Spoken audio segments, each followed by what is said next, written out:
In this section, the chief is going to talk a little bit about taxiing and exiting runways. And Tyler has some important points to make about how some airports sometimes have local procedures that are just a little bit different than what we do here at Falcon Field. So you want to stay alert and listen closely to what ATC at different airports actually tell you to do, not just what you think they're going to tell you to do. As I'm flying solo now and I get ready and I'm doing my actual landing and I land, what are some of the issues that you may see or some of the things that you kind of want us to know about? Let's start with the exiting the runway part, because I feel like there's some misunderstanding with which taxiway do I take off of the runway, things like that. Well, as far as landing and which taxiway, obviously, as the pilot in command, you're going to take the taxiway appropriate for your speed. You know, for runway 4s, we're usually getting people at Delta 4, Delta 6, maybe sometimes Delta 8, and then 22 left would be 7 and 3, 5. The most important thing when they're landing is to exit the runway. Don't stop on the runway. Continue their taxi past the dotted lines onto the taxiway. If they're not past those dotted lines on the edge on the high-speed exits, then they're fouling the runway basically. So any aircraft behind them will be sent around and the runway is unusable until they get their aircraft completely across that. We're just expecting, so as that aircraft is rolling out, we'll Oxford so-and-so taxi ramp via Delta, and that's exactly what we're expecting, them to turn off onto Delta and go straight to the ramp.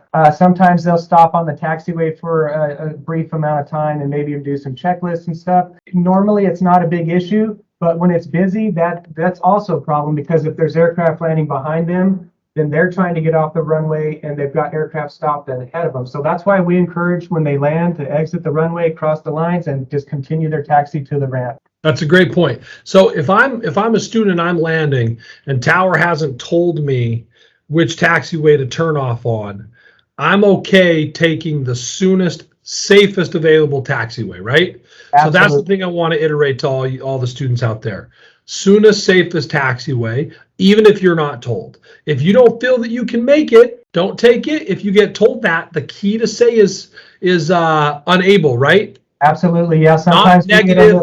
Don't confuse unable and negative. Negative means no. Like, don't just say no, but say I can't. I'm going too fast, and then take the soonest, safest taxiway. To your point, Chris, you're still on the runway if you're not past that hold bar, right? So even if you feel like you're on a high speed, you're still blocking the runway, and you still may have to send somebody else around. Basically, you're still on the runway. You got to get past that. If you're not told, because Tower's super busy sometimes. They are slammed up there, right? You guys are busy. You guys are working your tails off, Chris. So sometimes I won't be told the taxiway yet, so I'll take the soonest, safest. And in order to help Tower out, if I'm crossing that bar and I still haven't been told to contact ground, if I'm going back into the ramp, I'll just switch over to ground myself, and I'll say, hey, ground, Oxford 123, Delta 7, request taxi CAE, boom, done. Ground is ready to go. They already know and anticipate I'm going to call them because they're waiting. They've got all the strips, right? Going back to the strips. Absolutely, and that's a good point. I'm glad you brought that up. That's exactly what we would expect you to do if we don't talk to you. As you say, it's extremely busy, and sometimes our focus, you might have rolled out on the runway, but our focus might be 2 aircraft that are, converging outside and in the other airborne, and so we might be focusing on that. We might be focusing on a traffic alert or anything, and might miss your turnoff. So you're absolutely right. We would just expect you to exit the runway, cross the whole bars, and contact ground for further taxiing to the ramp. It's kind of about having that situational awareness of realizing that's going to happen in a situation where Tower is slammed or they have to be focusing on something else. Help them out by contacting ground for your taxi clearance. It gets confusing for people here. We do get told taxi to the ramp, monitor ground, taxi to the ramp, monitor ground, right? That's a common clearance.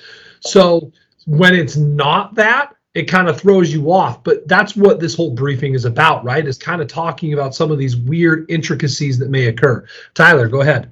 We've had problems where our students that are so used to the Falcon traffic system, they go off to another airport, go straight to parking without a clearance. because they're so used to that. So it's important to really listen up, make sure you receive your clearance. You have to get a clearance to be in that movement area and know where you're going. Here at Falcon, it's oftentimes given by tower. Sometimes miss that, so it's important to just listen up, make sure you get that clearance before you're moving anywhere.